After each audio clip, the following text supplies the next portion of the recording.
We're descending the Material Service Barge, one of Chicago's most popular wrecks.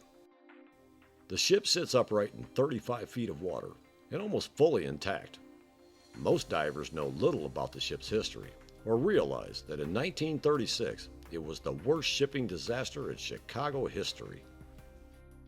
She was constructed in Sturgeon Bay, Wisconsin at the Smith Shipyards from late 1928 to 1929. At that time, her cost was close to $350,000. This ship is over 239 feet long with a 40-foot beam and a needed 13-foot 10-inch draft.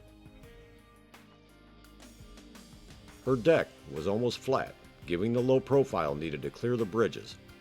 Her maximum height from waterline to top was 14 foot 6 inches.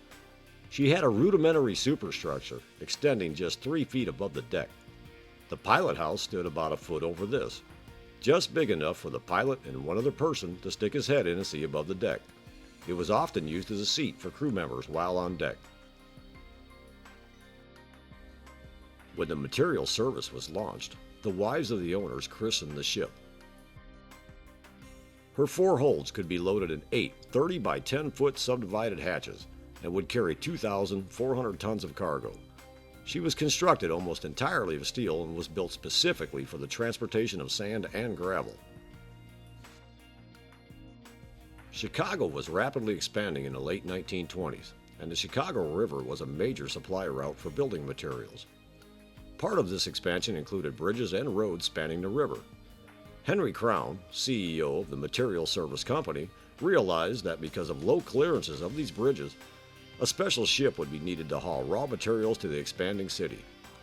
Raising a bridge meant lost time and money.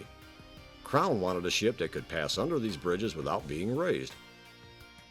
This motor barge, named Material Service in dedication of the company, was to be built to revolutionary specifications and would service Material Service's new Lockport facility. The Material Service resembled a barge. To look at her, you would never guess that she had a crew's quarter and an engine room.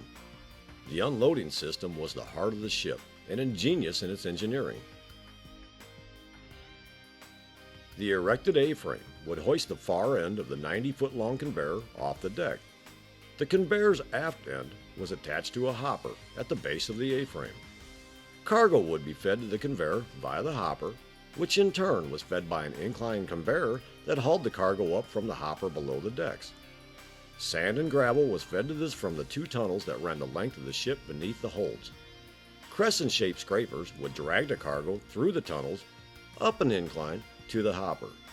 The entire deck assembly, A-frame, hopper, and conveyor sat on a huge swivel that could be set to almost any angle. Cargo could be unloaded at 800 tons per hour. With visibility permitting, swimming through the cargo hold, you'll be fascinated by the technology of its era.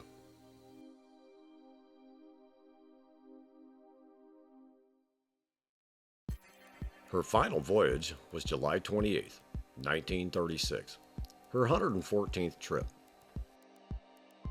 She began loading sand at 12:47 p.m. and completed loading at 5:15 p.m. She departed from Lockport at 5:31 p.m. with a full cargo of 2,400 tons of sand. It was only a few hours from Lockport to the 92nd Street Yard, and the A-frame was kept erect. Just past midnight on the 29th, the lake began to get choppy. Captain Charles D. Brown was on duty, piloting the Material Service towards Calumet Harbor, the entrance to Calumet River.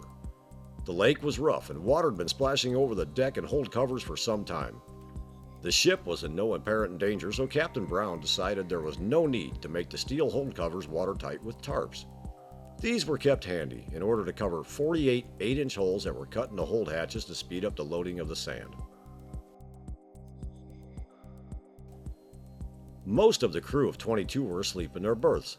Below decks, third assistant engineer Joseph Change noticed an unusual amount of water in the bilges. Within 5 minutes, this rose to over 2 feet. The 3-inch and 6-inch pumps were put into action, but could not keep up with the influx of water. Change went to wake the chief engineer and arrange for the main pumps to be utilized, which involved employing one of the ship's engines. The material service was self-propelled, with twin screws powered by two 350 horsepower diesel engines. Her maximum speed was 10.5 miles per hour.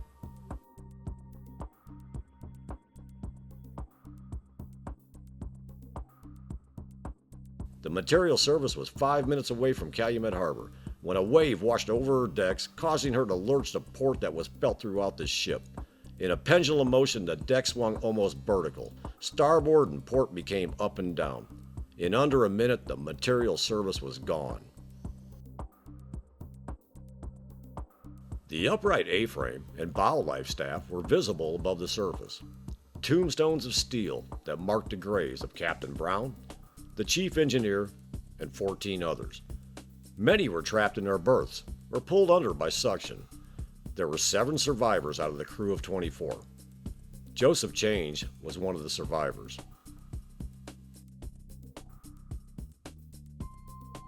Several weeks later, on June 24th, a waterlogged life buoy from the material service would wash ashore in Sturgeon Bay, Wisconsin.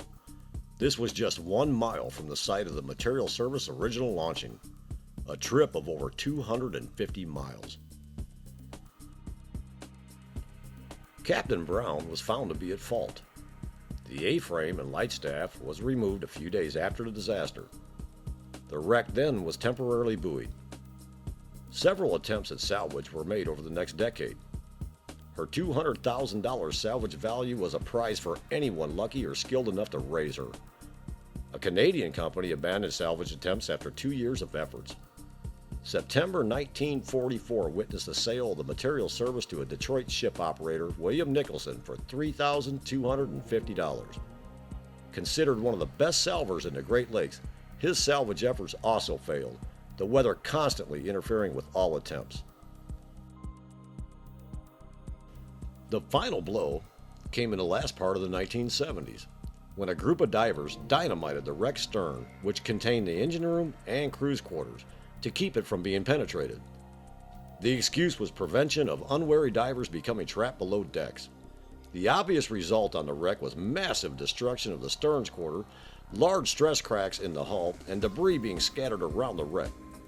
The sinking caused so little damage that the material service was considered salvageable. The destruction seen today was caused in small part by the salvage efforts and primarily by the dynamiting. Diving in material service, you'll be amazed at the marine life, from freshwater sponges, zebra mussels, and all types of freshwater fish.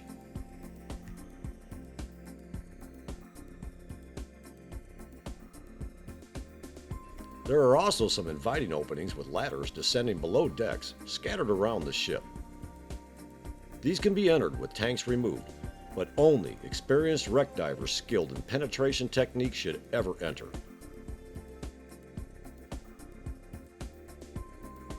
Every dive offers a new sight, unusual find, and great photo opportunity.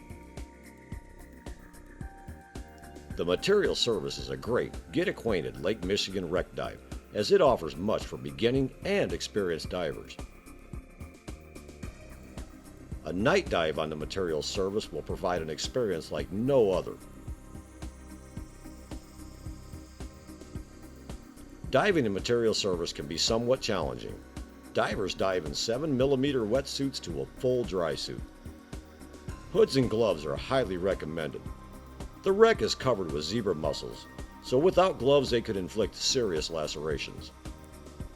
Water temperatures range from low 40s to high 70s depending on the wind direction and time of year. The charter operator should have that information available.